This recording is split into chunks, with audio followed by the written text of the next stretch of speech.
My ex's affair partner sent me tapes of him getting it on with my ex, and after using them for our divorce I held onto them, but I let it slip while talking to my daughter, and now my ex is going berserk.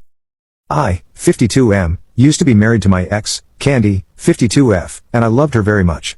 We met in our teens when she moved into the neighborhood right before high school and I instantly had a crush on her but didn't actually make a move until our senior year.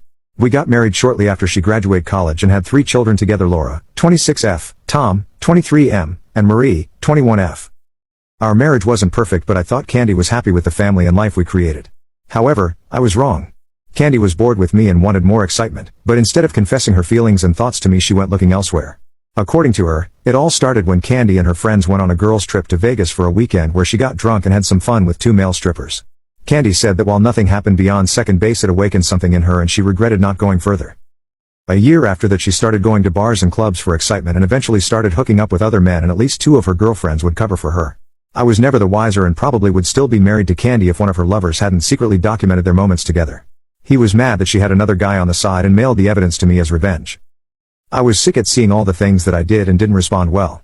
I filed for divorce and my lawyer used some of the evidence that I was given in court but not all of it because it wasn't necessary. I still have all the evidence that I was given and just kept it in the attic. Recently my youngest made some not so great choices with an ex-boyfriend and I ended up having to get a lawyer for her. I am amazed at how much the laws have changed but I'm glad my daughter is protected. After it was over I had a serious sit down with her and told her to be more mindful and that she should always be prepared for this to hang over her head even if the law is on her side because some guys just don't care. This was a long and deep conversation and I admitted to Marie about how I found out her mom cheated and let it slip that I still had the evidence. 2 days later Candy was banging at my door demanding that I give her everything I had and yelled at me for keeping it. I reminded her that those things were given to me and it was made before the law prohibited it, so as long as I don't upload and share it anywhere, or sell it to anyone, I'm legally in the clear. Candy went crying to our adult children. Marie is fully on her side, which is expected, but Tom and Laura are a little different. When asked why, I told my children that I keep it as a reminder of why I should never care about their mother. Tom feels that since I've never done anything with it before and so long as I don't, that it's okay, while Laura says that she prefers I trash it. She won't cut me off like Marie threatened, so I'm asking, am I the jerk? Update, 3 months later. I wasn't sure if I was going to do this, but since someone messaged me I thought I'd share. Don't know if I'll give another update after this one though. Long story short, my ex got arrested and my ex is facing charges. For details please continue reading.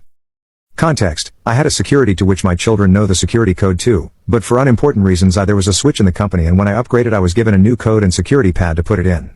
Also, at the advice of the people installing the new I moved it to another spot.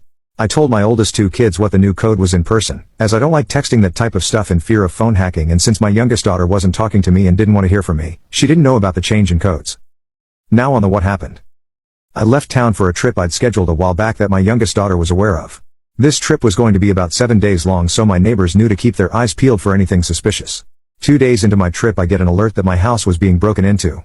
The company calls and I tell them that I did not enter my home and wasn't expecting anyone. My neighbors also called the authorities. I could tell by the security cam that it was my ex-wife and she had someone else there, but I didn't recognize them. The authorities had detained my ex, who insisted that it was all a simple misunderstanding, and I told them over the phone that it wasn't and I wanted to press charges, and then laughed when the call was over. I laughed a lot. Hard, and to the point where I was in tears and struggling to breathe. There was something about my trashy ex getting punished by the law that felt so liberating to me, but my joy took a pause when I started getting calls from my youngest. Turns out she gave the old security code to her mom with the intent to search my home for the tapes while I was gone and get them. My ex went on a different day than what was planned, don't know why, and that's how everything happened. My daughter asked me not to press charges, but I went forward with it. My daughter was angry with me and we got into an argument where she blamed me for still having the tapes and telling her that I had the tapes. We haven't really spoken since, but my other daughter convinced me to go to therapy, and after a couple of sessions I discovered that one of the reasons why I held on to the tapes was because I never felt as if my ex was punished enough for what she did. She never apologized, never showed remorse, made excuses, and that has always pissed me off, and it's also why I'm refusing to drop the charges. I'm still processing what all this means, but that's how it is right now.